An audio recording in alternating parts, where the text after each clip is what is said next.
Hey guys, Lady Decker here. I hope you're doing well. Welcome to week 7 of online learning. You are 1.5 weeks away from summer. Congratulations for making it.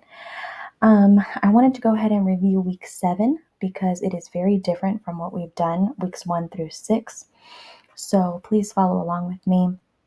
And of course, if you have any questions, please feel free to reach out during my office hours, during Schoology, or on Schoology via messages, however you'd like, and I'll get back to you. First things first, I'll always have my weekly newsletter to give you at a glance information. So when you click the Decker Weekly, you will see this newsletter. For those of us who have been keeping up, you will notice that this here middle graphic is very different. Normally, I have your week at a glance where I have day 1, day 2, and day 3, and each day is different: grammar, reading, writing.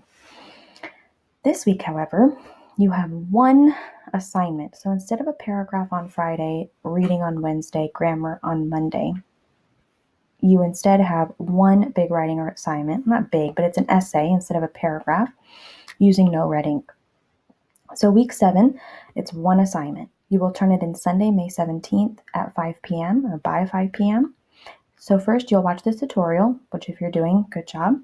Then you will review the resources folder that includes pre-writing info and also some student tips about how to complete the guided draft on no red ink. And then finally, write your no red ink argumentative essay. On no red ink, it says that it should take you about 120 minutes, which is 2 hours, to write your argumentative essay. So if you're following the expectations and the guide on no red ink, then you should do exceedingly well, and it should take you about 120 minutes. Remember that on no red ink, you can always resume your work. So if you need to walk away from the computer or your device and come back to it, that's fine. You have the entire week to do it. And then of course down here, this information actually has not changed since last week. So if you'd like to be reminded, then here's that info. So again, there's a difference.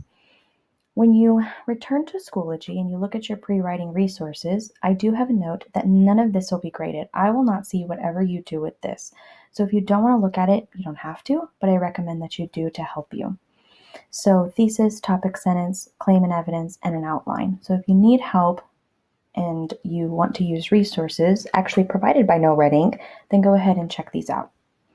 Another very specific to the assignment are the student tips.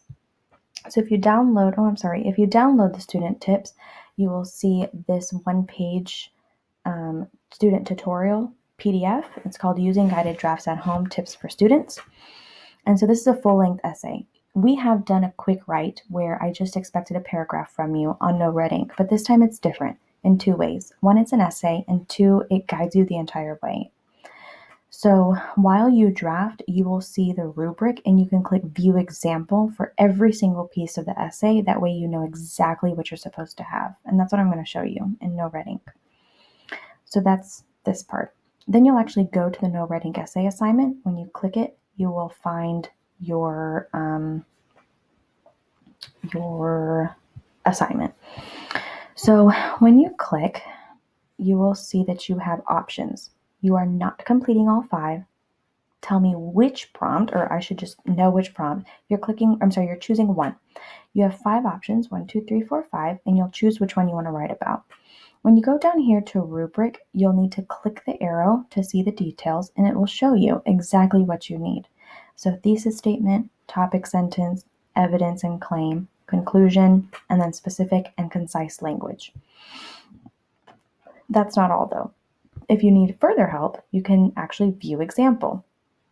So it'll give you a short tutorial, and then it'll give you some examples of not good, and this is a good one, based on a different pretend prompt. Furthermore, it'll help you when you actually go in to write your piece. So when you go in to write introduction, for example, it'll tell you, hey, these are the key parts of an introduction. So it'll tell you, this is what you do for your hook. This is what you do for a bridge. This is what you should do for your thesis statement. And then you can even click View Tutorial and View Examples.